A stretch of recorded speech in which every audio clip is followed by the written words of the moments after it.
దేవుని యందు నీవు బ్రతకాలి అంటే ప్రభు యొక్క శరీరం అని, ప్రభు యొక్క రక్తం అని భావించి తీసుకో. దేవుని సన్నిధి నీతో ఉంటుంది. దేవుడు నీతో ఉండి నిన్ను నిలబెడతాడు. మొదటిగా రక్షణ ఆశీర్వాదం నీకు కలుగుతుంది. రెండవదిగా దేవుని సన్నిధి ఆశీర్వాదం నీకు కలుగుతుంది. మూడవదిగా యెషయా గ్రంథం 53వ అధ్యాయం 5వ వచనం. మన అతిక్రమ క్రియలను బట్టి అతడు గాయపరచబడెను, మన దోషములను బట్టి నలుగగొట్టబడెను. మన సమాధానార్థమైన శిక్ష అతని మీద పడెను, అతడు పొందిన దెబ్బల చేత మనకు స్వస్థత కలుగుచున్నది. అతడు పొందిన దెబ్బల చేత మనకు స్వస్థత కలుగుచున్నది. దేవుని బిడ్డలారా, జాగ్రత్తగా గమనించండి. కొన్ని సంఘాల్లో ఇలాంటి రొట్టె అందించబడదు. ఇది విరవబడినటువంటి రొట్టె తయారు చేస్తారు. ఒకటే రొట్టెను తయారు చేస్తారు. దాన్ని మన సహోదరులు ప్రార్థనాపూర్వకంగా విరిచి ఇలా డిస్ట్రిబ్యూషన్ కోసం ఇలా మనం సెపరేట్ చేస్తాం. కానీ కొన్ని సంఘాల్లో ఏ రకంగా ఉంటుందంటే, రొట్టెను వాళ్ళు ఏం చేస్తారంటే రెడీమేడ్గా మిషన్ మేడ్ రొట్టెలు ఉంటాయి. చాలా తెల్లగా రౌండ్గా ఉంటుంది. దేవుని బిడ్డలారా, దాన్ని నేను ఖచ్చితంగా వ్యతిరేకిస్తాను. ఎందుకు వ్యతిరేకిస్తానంటే, దేవుని బిడ్డలారా, అది ఎందుకు నేను వ్యతిరేకిస్తున్నానంటే ఆ సంఘాన్ని బట్టి కాదు, ఆ మెథడ్ను బట్టి నేను వ్యతిరేకిస్తా. ఆయన పొందిన దెబ్బల చేత మనకు స్వస్థత కలుగుచున్నది. యేసు ప్రభు యొక్క శరీరము సిలువలో ఏ రకంగా మారిపోయింది? ఇందాక పాడుకున్నాం కదా, సురూపమైనను సొగసైనను లేదు. మన అతిక్రమ క్రియలను బట్టి ఆయన గాయపరచబడ్డాడు. యేసు ప్రభు యొక్క శరీరం నీలాగా నున్నగా లేకపోతే నీలాగా అందంగా లేదు. సిలువలో యేసు ప్రభును కొట్టుడు కొట్టారు.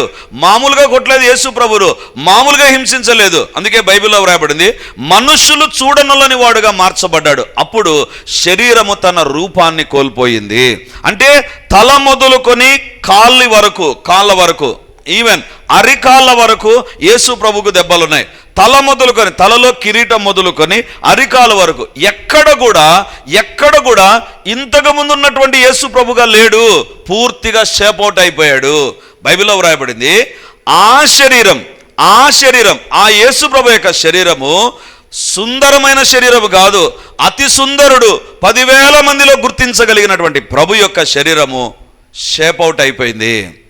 ఇప్పుడు ఆ రౌండ్గా బాగా అందంగా ఉండేటువంటి శరీరంగా ఉందా, లేకపోతే ఇలా షేపౌట్ అయిపోయిన శరీరంగా యేసు ప్రభు ఉందా? అందుకోసమే విరవబడిన శరీరం. యేసు ప్రభును రొట్టెను విరిచి శిష్యులకు ఇచ్చి రౌండ్గా ఉండేదాన్ని తీసుకొని ఇవ్వలే దేవుడు. శరీరానికి సంబంధించింది కాబట్టి విరిచి వాళ్ళకిచ్చి, ఇది నా శరీరం, ఈ శరీరం తీసుకుంటే ఏం కలుగుతుందంట? ఆయన పొందిన దెబ్బల ద్వారా మనకు స్వస్థత. హల్లెలూయా! నీకు రక్షణ భాగ్యమే కాదు, దేవుని సన్నిధి భాగ్యమే కాదు, ఈ రొట్టె ప్రభు శరీరం అని భావిస్తే ఖచ్చితంగా నేను అడుగుతానండి. మీరు గమనించే ఉంటారు, ప్రభువా నీ శరీరం మా శరీరంలోనికి వెళ్ళింది కాబట్టి మా శరీరంలో ఎన్ని కార్యాలు జరగాలో అన్ని కార్యాలు జరిగించు ప్రభువా. దాన్ని అడగడంలో ఉద్దేశం ఏంటి తెలుసా? It is broken for hour healing. ఇది మన కొరకు విరవబడిన దేవుని యొక్క శరీరము. యేసు ప్రభు యొక్క శరీరాన్ని గురించి ఒక మాటలో ఒక భక్తుడు అంటాడు కదా, పాట రాస్తూ, మాంసపు ముద్దాయను. శరీర రూపంగా లేడు, మాంసపు ముద్దగా చేయబడ్డాడు, షేపౌట్ అయిపోయాడు. ఈ విరవబడిన శరీరం, కొట్టబడిన శరీరం, గాయపరచబడిన శరీరం, ఇది నీకు స్వస్థతనిస్తుంది. ఆయన గాయాల్లో నుంచి స్రవించిన రక్తం నిన్ను పరిశుద్ధపరిచి నీ ఆత్మను రక్షించితే, ఈ యొక్క రొట్టె గాయపరచబడిన ఆయన శరీరాన్ని సూచిస్తూ ఉండగా ఆయన గాయముల ద్వారా మనకు స్వస్థత. హల్లెలూయా!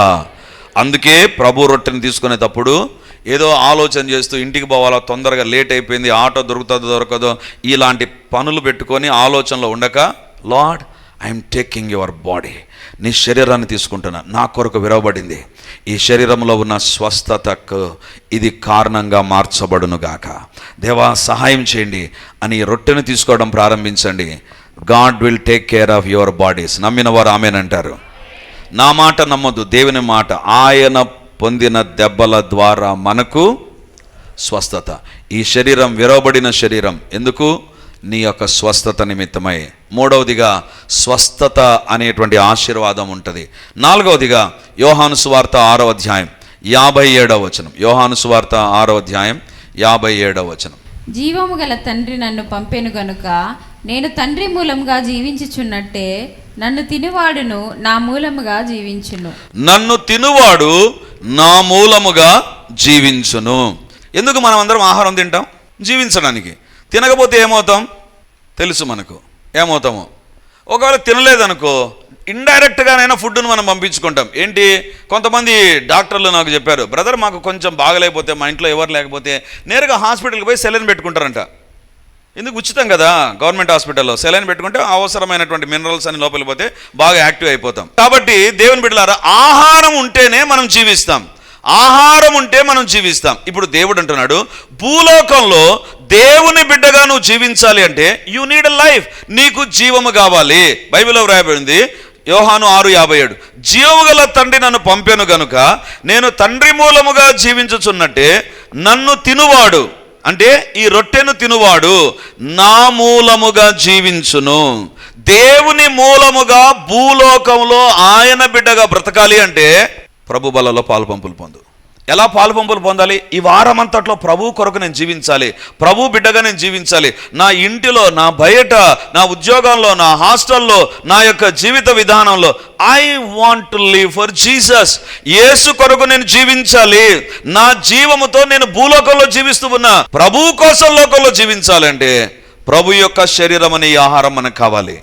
అందుకే ప్రభు అంటున్నాడు, ఈ శరీరాన్ని తినువాడు నా మూలముగా జీవించును. కాబట్టి ప్రభు రొట్టెను తీసుకునేటప్పుడు ఏదో రొట్టె ఇచ్చారు, ఆ ఎక్క ఇచ్చింది, నాకు లేటుకి ఇచ్చింది, వాళ్ళకేందో ముందు ఇచ్చింది, ఇలాంటి ఆలోచనలు పెట్టుకోకుండా, ప్రభువా నన్ను ఆత్మీయంగా నీ యొక్క శరీర రక్తముల ద్వారా నేను జీవించాలి. I want to live for you lord. దేవా, నేను నా ఫ్రెండ్స్ దగ్గర జీవించలేకపోతున్నాను నీ కోసం, లేకపోతే నా బంధువుల దగ్గర నేను జీవించలేకపోతున్నాను. ప్రభువా నీ మూలముగా, నీ ఆహారాన్ని బట్టి, నీ రక్తాన్ని బట్టి నేను జీవించాలి ప్రభువా. మొదటి ఆశీర్వాదం ఏంటి? నిత్య జీవము, నిత్య జీవము. రెండవ ఆశీర్వాదం ఏంటి? నీ జీవితంలో దేవుని సన్నిధిని కలిగి ఉంటావు, దేవుడు నీ యందు ఉంటాడు. మూడవ ఆశీర్వాదం ఏంటి? నీకు స్వస్థత. నాలుగవ ఆశీర్వాదం ఏంటి? ఆయన కొరకు నువ్వు ఉన్న చోట జీవించడానికి ప్రభు సహాయం చేస్తాడు. దేవుని బిడ్డలారా, ఐదవదిగా చూస్తే కొరింథీయులకు రాసిన మొదటి పత్రిక 10వ అధ్యాయం 17వ వచనం. కొరింథీయులకు రాసిన మొదటి పత్రిక 10వ అధ్యాయం 17వ వచనం. మనమందరము ఆ ఒకటే రొట్టెలో పాలు పంచుకొనుచున్నాము. రొట్టె ఒకటే గనుక అనేకులమైన మనము ఒక శరీరమై ఉన్నాము. అనేకులమైన మనము ఒక శరీరమై ఉన్నాము. దేవుని బిడ్డలారా, ఒకటే రొట్టెను మన సహోదరులు ఎవరో ఒకరు రొట్టెను సిద్ధపరుస్తారు. ఒకటే రొట్టెను వీళ్ళు ఏం చేస్తారు తెలుసా? అందరూ కలిపి ఒకటే రొట్టెను వాళ్ళు డివైడ్ చేసి ఇలా సెపరేట్ చేయడం ప్రారంభిస్తారు, పంచడానికి. బైబిల్లో వ్రాయబడింది, అనేకులమైన మనము ఒక్క రొట్టెలో తీసుకుంటున్నాము కాబట్టి వీఆర్ వన్ బాడీ, మనము ఒక్క శరీరము. దేవుని బిడ్డలారా, ఎవరైతే ఈ రొట్టె ద్రాక్ష రసాన్ని తీసుకుంటారో వాళ్ళకు కలిగేటువంటి దీవెన ఏంటి తెలుసా? They are the part of God's family. దేవుని యొక్క కుటుంబములో వారు సభ్యులుగా ఉంటారు. నీవు తెలుసు, ఈరోజు రొట్టె ఇస్తారు లేదా ప్రభు బల్ల ఉంటుంది, ఆదివారం ప్రభు బల్ల ఉంటుంది, తీసుకోకుండా వెళ్ళిపోయావనుకో చర్చిలో నువ్వు సభ్యునిగా ఉండవచ్చు, కానీ దేవుని కుటుంబం అనేటువంటిది ఒకటి ఉంది. ఎవరైతే ప్రపంచ వ్యాప్తంగా ప్రభు యొక్క శరీర రక్తాలను జ్ఞాపకం చేసుకుంటారో వాళ్ళందరూ కలిసి దేవుని యొక్క కుటుంబం. ఆ కుటుంబంలో నువ్వు సభ్యుని అవుతావు, ఆ కుటుంబంలో నువ్వు సభ్యునిగా ఉంటావు. బైబిల్లో వ్రాయబడింది, మనం అనేకులమైనను, అంటే భారతదేశంలోనే అనేకమైన బ్యాక్గ్రౌండ్స్ నుంచే వ్యక్తులు ఉన్నారు. ప్రపంచవ్యాప్తంగా ఎంతమంది ప్రభు యొక్క శరీర రక్తాలను తీసుకుంటారో వాళ్ళందరూ ప్రభు యొక్క ఒకే కుటుంబం అనేటువంటి భాగంలోనికి వస్తారు. ఈరోజు దేవుడు మనతో మాట్లాడుతున్నాడు. మన జాతి వేరుగా ఉండొచ్చు, మన లాంగ్వేజ్, మన యాక్సెంట్, మన యొక్క బ్యాక్గ్రౌండ్, మన ఎడ్యుకేషనల్ సిస్టమ్స్ అన్నీ కూడా వేరుగా ఉండవచ్చు, కానీ ప్రభు యొక్క శరీరం దగ్గరకు వస్తున్నాను, వీ విల్ బి వన్. మనం ప్రభు యొక్క ఒకే కుటుంబంలో సభ్యులుగా అవుతాం. దేవుని బిడ్డలారా, అంటే ఈ యొక్క రొట్టె అందరినీ ఒక తాటిపైకి తీసుకొని వస్తుంది. అందుకే పూర్వకాలంలో ఎలా భోంచేసేవాళ్ళు తెలుసా? ఇప్పుడు దరిద్రం వచ్చిందిలేండి. ఇంతకుముందు ఏంటి తెలుసా, అందరూ ఒకే టైంలో ఒకే చోట కూర్చొని కుటుంబం అంతా కూర్చొని భోంచేసేవాళ్ళు. ఇప్పుడు వాళ్ళ ఆఫీస్లోనికి ఆయన అన్నం తెప్పించుకుంటాడు, ఆ అబ్బాయి హాస్టల్లో పోయి లేదా కాలేజీలో పోయి తింటాడు, ఒకటే ఉండదు. ఆదివారమున ఎందుకు అందరం కలిసి తీసుకుంటాం తెలుసా? శనివారం రోజునే మీ ఇంటికి పార్సల్ పంపించేసి స్విగ్గీ ద్వారా మేము చర్చి నుంచి పంపించి మీ ఇంట్లో మీరు తినిరండి ప్రార్థన చేసుకుని చెప్పొచ్చు. కరోనా టైంలో అదే కదా జరిగింది. కరోనా టైంలో దట్ షోస్ అప్పుడు పరిస్థితులు ఆ రకంగా అలా చేశాం. కానీ మనం అనేకులమైనను ఒక్కటే రొట్టెలో తీసుకుంటాం. That shows we are one family. కాబట్టి కుటుంబములో ఏ రకంగా మనస్పర్ధలు ఉండకూడదో. ఎవరు తినరండి ఇంట్లో? ఎవరు ఇంట్లో తినరు? మనస్పర్ధలు ఉండేవాళ్ళు ఇంట్లో తినరు, అలిగి తినరు కదా. ప్రభు యొక్క రొట్టెను తీసుకునేటువంటి వ్యక్తి జీవితంలో కూడా ఏ రకంగా ఉండాలి తెలుసా? నేను నా కుటుంబంలో ఒక సభ్యుణ్ణి, నేను ఎవరిపైన కోపాన్ని ద్వేషాన్ని కలిగి ఉండకూడదు. నన్ను నేను పరీక్షించుకోవాలి. ఎవరితోనైనా సమాధాన పడాలి. భోజనము దగ్గర మూతి ముడుచుకున్నాడు అనుకో, ఏమవుద్ది? పర్మనెంట్గా ముడుచుకుంటాడు, అంతేనా? తినకపోతే ఏమవుతుంది? నువ్వు తినకపోతే నీకు నష్టం. ఇప్పుడు దేవుని శరీర రక్తాలను తీసుకోవాల్సిన నీవు తీసుకోకుండా పోతే there is going to be difference. నువ్వు తీసుకోలేదు, దేవుని యొక్క శరీరాన్ని తీసుకున్నారు అంటే శరీరము డివైడ్ అయిపోయింది, లేదా దైవ కుటుంబంలో నుంచి నువ్వు వేరు చేయబడ్డావు. దేవుని బిడ్డలారా, మనము అనేకులమైనను ఒక్క రొట్టె, ఒక్క శరీరము. దేవుని బిడ్డలారా, రొట్టె తీసుకునే సమయంలో గుర్తుంచుకోండి, ఎవరినైనా క్షమించలేదా? క్షమించాలి. ఎవరితోనైనా మనస్పర్ధలు ఉన్నాయా? అయినప్పటికీ రొట్టె తీసుకున్నావు అనుకో, నీవు వాక్య ప్రకారం జీవించడంలా, వాక్యానికి వ్యతిరేకంగా నువ్వు తీసుకున్నావంటే బైబిల్లో వ్రాయబడింది, వ్యాధులు మన జీవితంలోనికి వస్తాయి. ఎవరిపైన ద్వేషం, అసూయ కలిగి రొట్టె తీసుకోండి, నేను తీసుకుంటే మంచిది కదా, తీసుకోకపోతే ఏమని అనుకుంటాను, తొందరపడి తీసుకున్నావు అనుకో, బైబిల్లో వ్రాయబడింది, నీవు సమాధానపడి ప్రభు యొక్క రొట్టెలో చేయివేయాలి. దేవుని బిడ్డలారా, దేవుని యొక్క ప్రభు బల్ల దేన్ని సూచిస్తుంది తెలుసా? దేవుని బిడలముగా we are one family. There is no difference in us. మనలో భేదాలు ఉండకూడదు. వాళ్ళు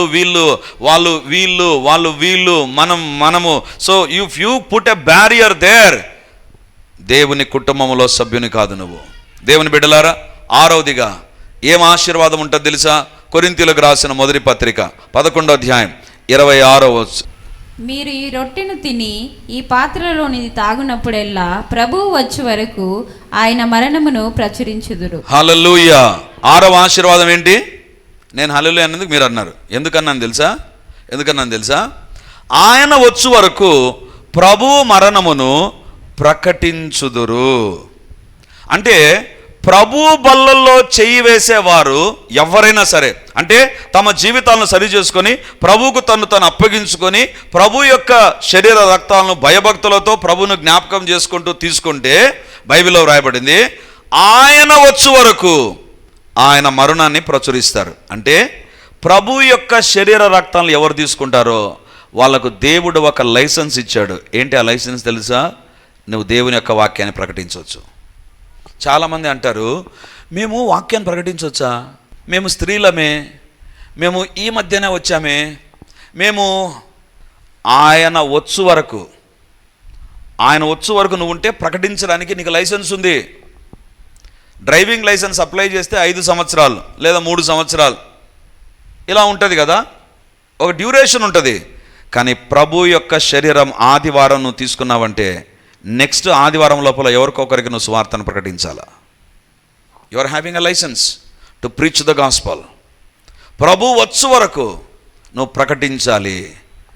ఇప్పుడు పరీక్షించుకుందాం, ఇన్నిసార్లు నువ్వు ప్రభు బలలో చేయి వేశావు, మరి ఎన్నిసార్లు ప్రకటించావు? దేవుని బిడ్డలారా, ప్రకటించాలంటే నేనా అంటాం. కానీ పేపర్లో ఉన్న రాజకీయాల గురించి ఎంతమందితోనైనా మాట్లాడతావు, ఎంతమందికైనా షేర్ చేస్తావు వాట్సాప్లో, ఇది న్యూస్ అది న్యూస్, అమ్మో ఇది అలార్మింగ్ సిచ్యువేషన్ అని ఏవేవో షేర్ చేస్తావు. మరి దేవుని శరీర రక్తాల్లో పాలు పంపు పొందిన నీవు పాలు పంపులు పొందితే నీకు దేవుని యొక్క వాక్యం ఇచ్చేటువంటి అర్హత ఏంటి తెలుసా? ఆయన వచ్చు వరకు, దేవుని రాకడ పర్యంతం నీవు ఆయన వాక్యాన్ని ప్రకటించాలి. దేవుని బిడ్డలారా, ఇప్పుడు చెప్పండి, ఎవరు ప్రకటించాలి వాక్యం? ప్రభు యొక్క శరీర రక్తాలను తీసుకున్న ప్రతి ఒక్కరూ ప్రకటించాలి. ఈరోజు నువ్వు ప్రకటించావో లేదో పరీక్షించుకో. ప్రకటించకపోతే క్షమించు ప్రభు అని చెప్పి ఆ తర్వాత ప్రభు బలలో చేయవి. రెండవదిగా, ఈ రోజు నుంచి నన్ను వాడుకో ప్రభా. ఎందుకు? నాకు లైసెన్స్ ఇచ్చావు. ప్రభు యొక్క శరీర రక్తాలను స్వీకరించిన వారికి ప్రభు యొక్క వాక్యాన్ని ప్రకటించే అర్హత దేవుడు ఇచ్చాడు. You are eligible to preach the gospel. దేవుని బిడ్డలారా, మరి ప్రకటించాలి. మౌనముగా ఉండక ప్రకటించు, సాకులు చెప్పక ప్రకటించు, సేవలో నువ్వు ఇన్వాల్వ్ అయ్యే వాక్యాన్ని ప్రకటించు. అది చిన్నపిల్లల మధ్యన, యవనస్తుల మధ్యన, లేకపోతే అడుక్కున్న వారి దగ్గర, wherever you can preach the gospel. ఎక్కడ సువార్తను ప్రకటించగలవో అక్కడ సువార్తను ప్రకటించు. మీరు అనవచ్చు, బ్రదర్ మాకు బైబిల్ ట్రైనింగ్ లేదు, లేదా మాకు బైబిల్ తెలియదు. అలాగైతే యోహాను సువార్త 4వ అధ్యాయంలో యేసు ప్రభు సమరయ గ్రామానికి సువార్తను ఎవరి ద్వారా అందించాడు? వ్యభిచారం అనే పాపములో జీవిస్తూ ఒకే ఒకసారి దేవుని దగ్గరకు వచ్చి కొన్ని నిమిషాలు యేసు ప్రభు యొక్క వాక్యాన్ని వెళ్ళి తన ప్రాంతంలో ప్రకటించింది ఆమె. సుకారు గ్రామానికి సంబంధించిన స్త్రీ. ఇప్పుడు ఆమెను అడుగుదాం, అమ్మా నువ్వు చర్చికి పోయావా? నీవు బైబిల్ క్లాస్కి పోయావా? లేదు. నీ దగ్గర పాటల పుస్తకం ఉందా? లేదు. నీ దగ్గర బైబిల్ ఉందా? లేదు. ఆమె ఎలా సందేశం అందించింటారు తెలుసా? ఆమె సింపుల్గా చెప్పిందండి, నేను చేసినవన్నీ నాతో చెప్పాడు ఈయన క్రీస్తు. నేను ఏం చేశానో నా జీవితాన్ని క్షుణ్ణంగా ఆయన చెప్పేశాడు. నేను ఇట్లా తప్పులో జీవిస్తానని నాతో మాట్లాడాడు. నా జీవితాన్ని మార్చాడు ఆయన. సేవ అంటే ఏదో బైబిల్ రెఫరెన్స్ 40 రెఫరెన్సులు కోట్ చేసి 40 రెఫరెన్స్ అనర్గళంగా చెప్పడం మాత్రమే కాదు. ప్రభు యొక్క శరీర రక్తాలను స్వీకరించిన నీవు you are having a licence to preach the gospel. దేవుని యొక్క వాక్యాన్ని ప్రకటించడానికి నీవు అర్హునివి. నీకు తెలిసినంతనే ప్రకటించు. ఆమెను అడుగుదాం, అమ్మా నీ దగ్గర రెఫరెన్స్ బైబిల్ లేదే, నీ దగ్గర first point, second point, third point లేదే. ఆమె అంటే అది నాకు తెలిసినంతనే ప్రకటించాను నేను. చాలా సందర్భాల్లో నాకు తెలియదు అని అంటావు. అక్కడే మనం 100కి 100 రూపాయలు తప్పు చేస్తాం. దేవుడు అంటాడు, నీకు తెలిసిన దాన్ని చెప్పకు బాబు, నీకు పూర్తిగా ఎప్పుడు తెలియదు. బైబిల్ పూర్తిగా అర్థం కావడం ఎవరికి చేత కాదు. నీకు తెలిసినంతనే చెప్పు, నువ్వు నేర్చుకున్నంతనే చెప్పు, నువ్వు అనుభవించినంతనే చెప్పు. దేవుని బిడ్డలారా, ఇప్పుడు ఒక ప్రశ్న అడుగుతాను.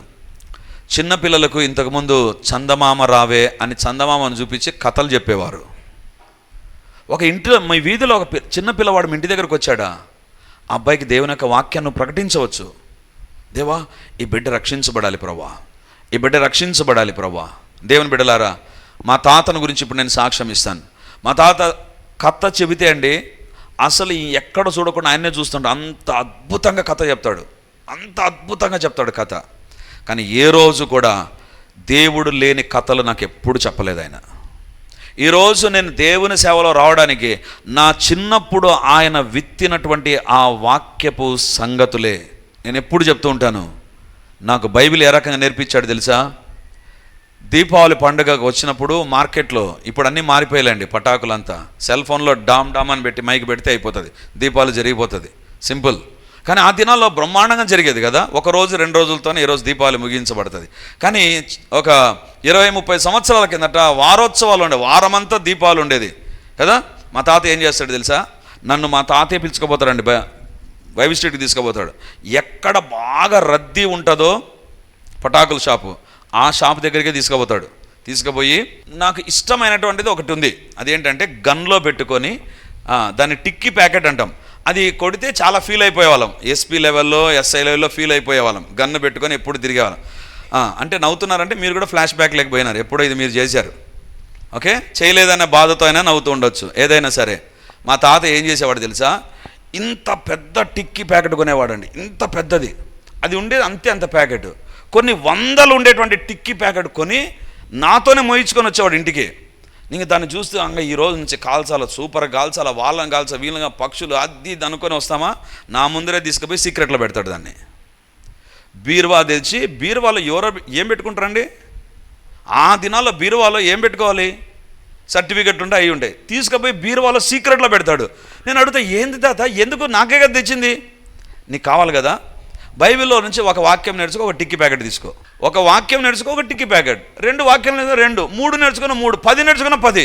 ఈరోజు నేను సేవ చేయగలుగుతున్నానంటే టిక్కీ ప్యాకెట్ కోసం వాక్యాన్ని నేర్చుకున్నా. దట్ ఈస్ హౌ ఆయన వాక్యాన్ని నాకు నేర్పించాడు. ఈరోజు ఆయన ప్రభు బలలో చేయి వేసి తాను నేర్పించగలిగింది నేర్పించి ప్రభు దగ్గరికి వెళ్ళిపోయాడు. సేవ ఈరోజు చూస్తున్నారు మీరు. దేవుని బిడ్డలారా, దేవుని శరీర రక్తాలను తీసుకునే వ్యక్తి ఆయన వచ్చు వరకు ఆయన మరణాన్ని ఏం చేయాలి? ప్రచురించాలి. ఈ దినాన ఇక్కడ ఇంకా ఖాళీ స్థలం ఉందంటే కారణం ఏంటో తెలుసా?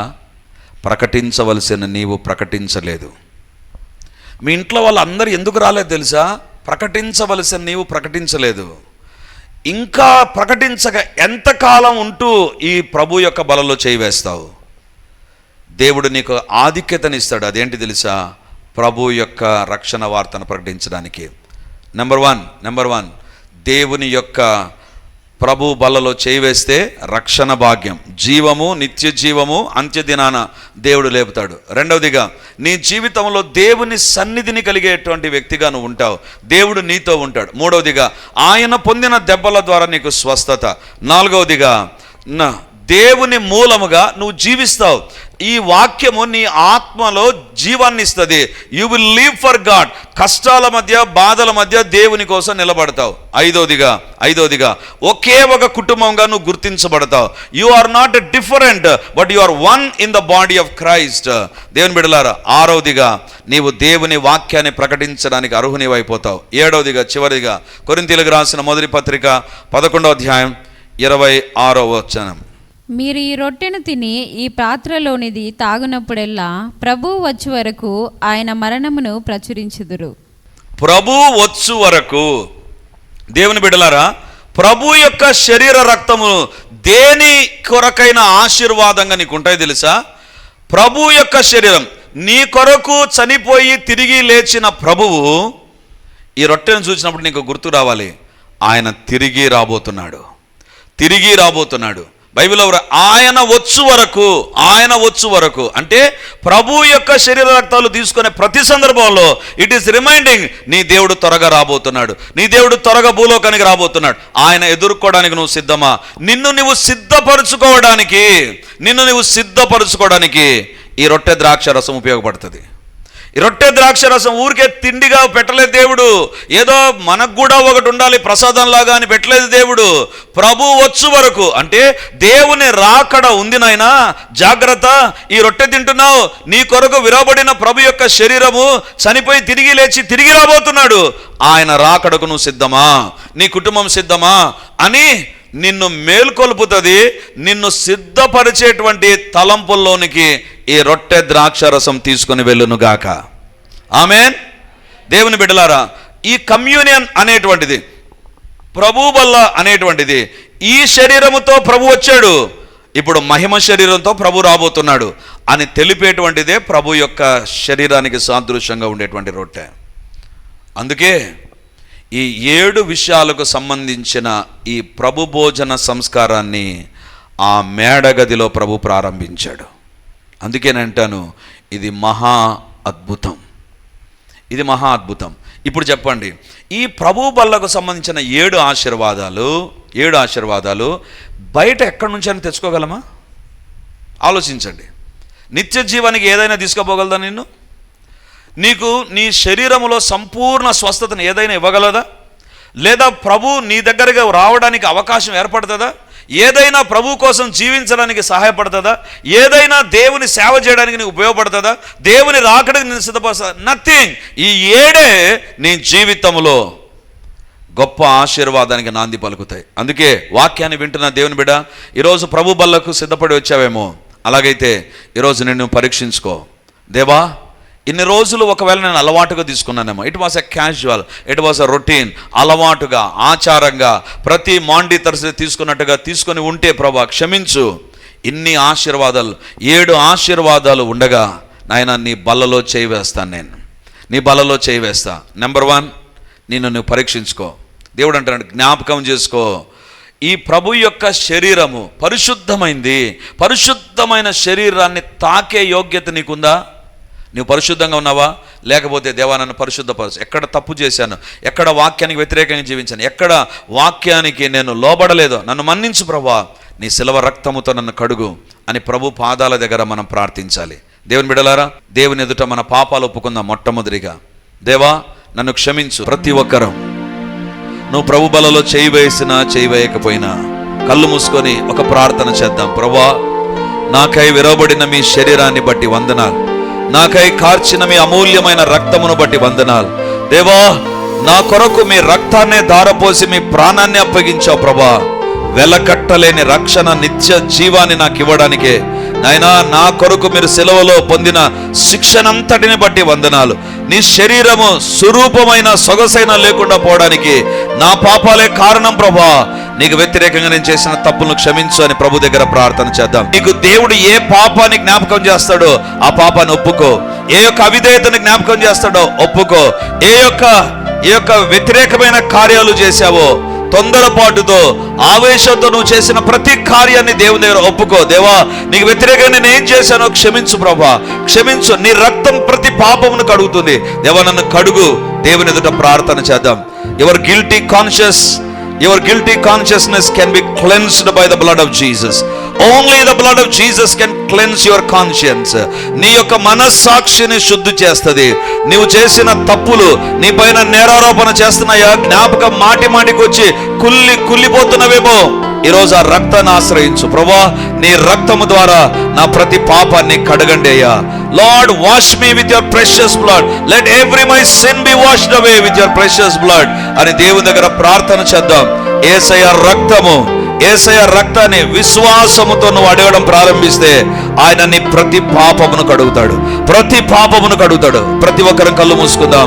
దేవా, నీ రక్తముతో నన్ను కడుగు. ఏ పాపాన్ని నీకు జ్ఞాపకం చేస్తాడో, ఏ అవిధేయతను, ఏ మోసపూరితమైన జీవితాన్ని, ఏ వేషధారణ జీవితాన్ని నువ్వు జీవిస్తున్నావో నీకు తెలుసు. దేవుని ఎదుట సరి చేసుకుంటూ ప్రార్థన చేద్దాం.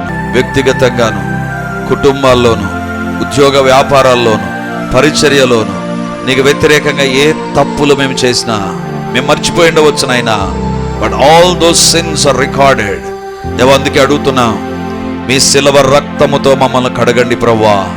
మా కొరకు కార్చిన మీ అమూల్యమైన రక్తముతో మమ్మల్ని కడగండి. మా కొరకు కార్చిన మీ పరిశుద్ధ రక్తముతో మా ప్రతి పాపమును కడగండి, పరిశుద్ధపరచండి. మా కొరకు కార్చిన మీ రక్తాన్ని బట్టి కోటాను కోట్ల వందనాలు చెల్లిస్తూ యేసయ్య పరిశుద్ధ నామమందు ప్రార్థించి అడిగి పొంది ఉంటున్నాము తండ్రి, ఆమేన్. వాక్యాన్ని వింటున్నటువంటి దేవుని బిడ్డలారా, ప్రార్థన టీవీలో వాక్యాన్ని వింటున్న దేవుని బిడ్డలారా, ఈ యొక్క లైవ్ కార్యక్రమాలు చూస్తున్న దేవుని బిడ్డలారా, మీకందరికీ ఒక ప్రత్యేకమైన ప్రకటన ఇప్పుడు నేను తెలియజేస్తున్నాను.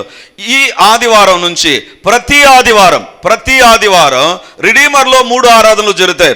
మొదటి ఆరాధన 8 గంటలకు, రెండవ ఆరాధన 10:30కు, మూడవ ఆరాధన సాయంత్రం 7 గంటలకు. సో ఈ 3 ఆరాధనలో ఇక ప్రతి ఆదివారం ఒక్కొక్క సర్వీసులో ఒక్కొక్క దేవుని నామాన్ని మనం ధ్యానం చేయబోతున్నాం. వేల కొలది దేవుని నామాలను గురించి మనము చూస్తాం బైబిల్లో. కాబట్టి దేవుని బిడలమైతే మనం ఎల్లప్పుడూ దేవుని నామాన్ని స్మరిస్తూ ఉండాలి. సో కాబట్టి ఈ యొక్క వాక్యాన్ని ఆధారం చేసుకొని ప్రతి ఆదివారం 3 ఆరాధనలో దేవునికి సంబంధించిన వివిధ నామాలు, దైవ నామ ధ్యానాలు అనేటువంటిది మనం కలిగి ఉండబోతున్నాం.